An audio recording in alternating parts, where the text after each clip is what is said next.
Faut-il toujours être dans une énergie haute pour manifester? La réponse est non.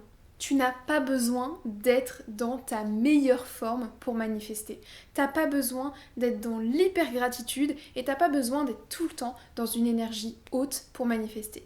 Déjà, c'est irréaliste parce que forcément, dans la vie, on fait des hauts et des bas. Et crois-moi, à certains moments, j'ai manifesté des trucs de dingue en étant pourtant au fond du trou et en n'étant pas totalement sûre de moi. Oui, c'est sûr que quand on est dans la gratitude, dans la positivité, dans la joie, on va avoir plus de facilité à se connecter à notre manifestation, à la fréquence de notre manifestation.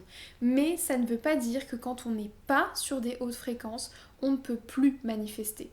Pourquoi? Parce que peu importe notre fréquence, on garde notre pouvoir créateur. On garde en tout temps notre capacité à créer et surtout on garde notre système de croyances interne parce que finalement ce qui manifeste c'est nos croyances par rapport à nous-mêmes, au monde et à nos capacités à créer.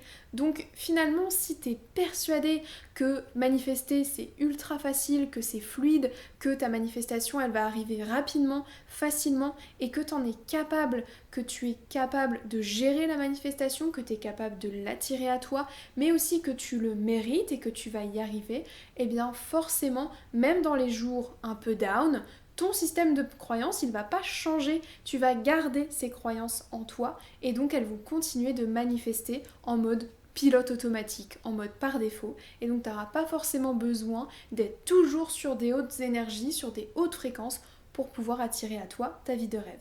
Si tu as envie d'apprendre à manifester en toute simplicité, que tu as envie d'apprendre à identifier tes blocages et à les libérer, n'hésite pas à commenter Connect pour rejoindre mon coaching par messagerie.